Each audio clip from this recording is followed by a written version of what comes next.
Hey guys, and welcome back to my channel to a brand new video.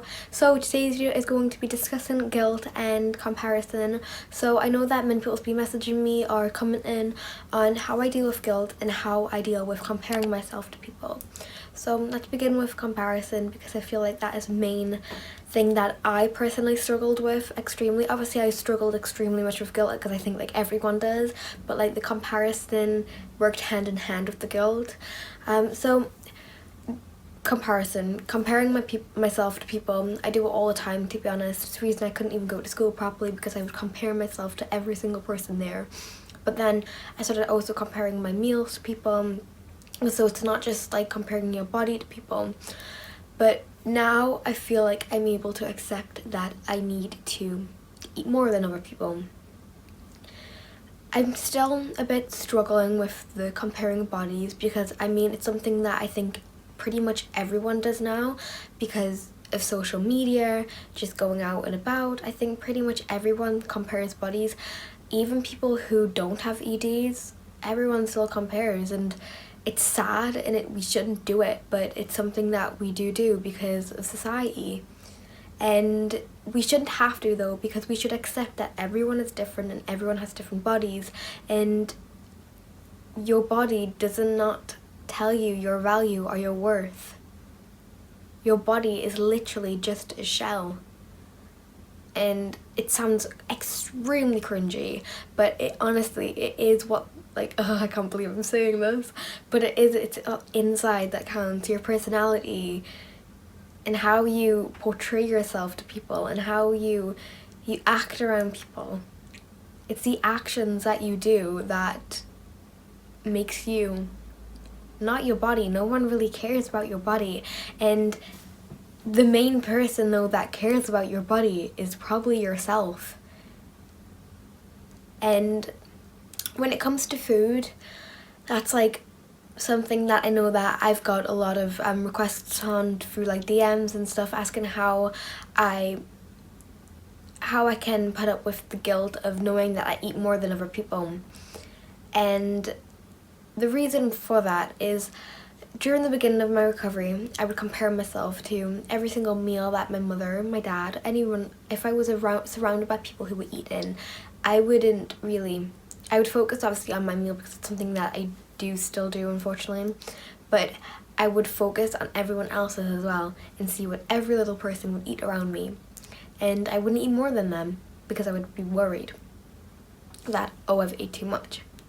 But then I had to accept that they're not the ones gaining weight. They don't need to gain weight. I'm the one that needs to gain weight, and I need this food.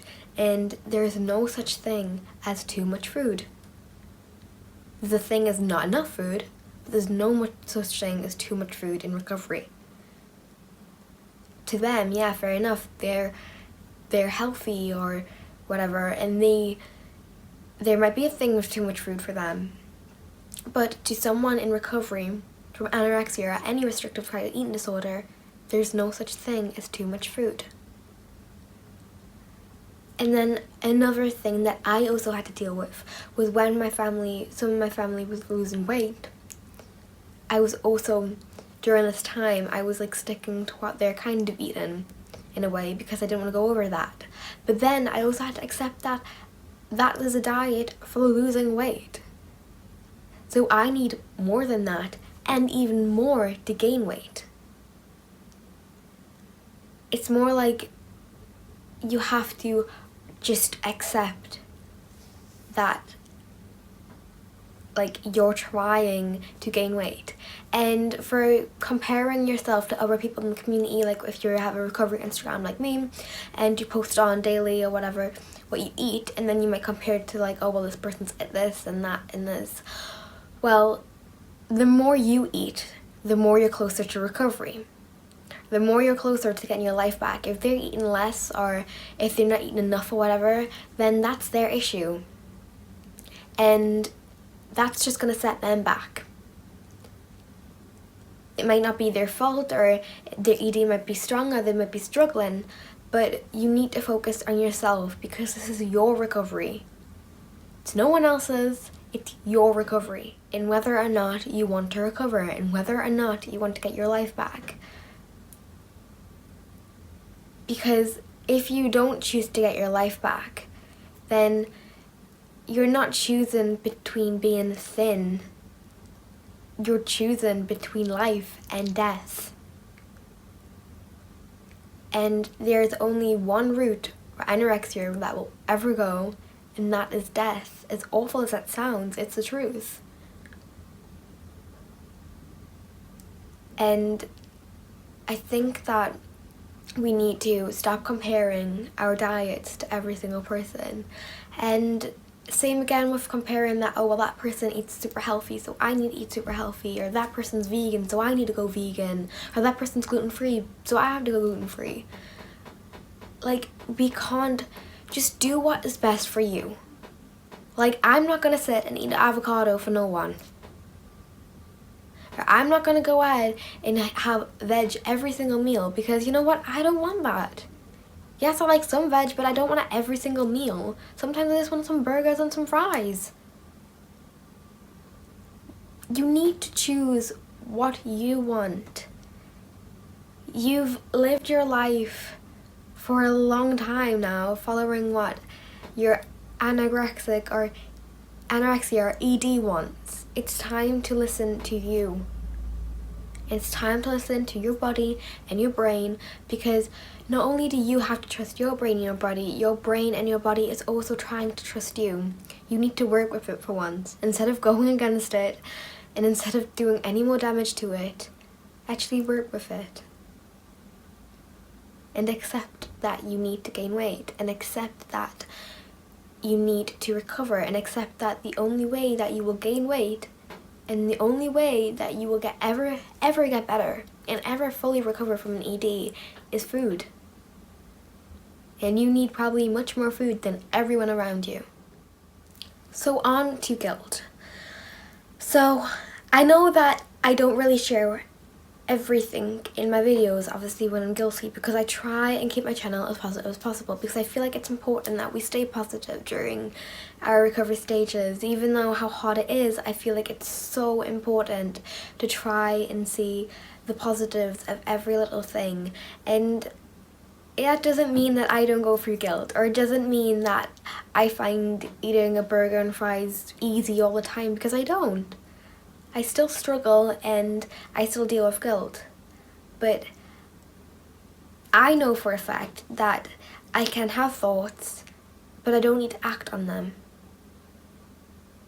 It's the actions that have the consequences, and it's completely up to you whether or not you act on them thoughts. And if you do act on them thoughts, then you just get put set back. And it'll just be this constant cycle of being put set back, because like I mentioned before in a previous video, that for me personally, it takes me to do one thing and I will just grasp onto it and continue to do it all the time.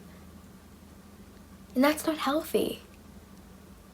It's the reason why I can't do proper exercise, because I know full well that I will grasp onto that, and I will grasp onto that, and I will try and do it every single day, because I just set myself these goals and routines, unrealistic goals and routines that I don't want to keep up. I can't keep up, so I won't keep up. And for the guilt, how I sit with my thoughts and how I deal with them is honestly just distractions.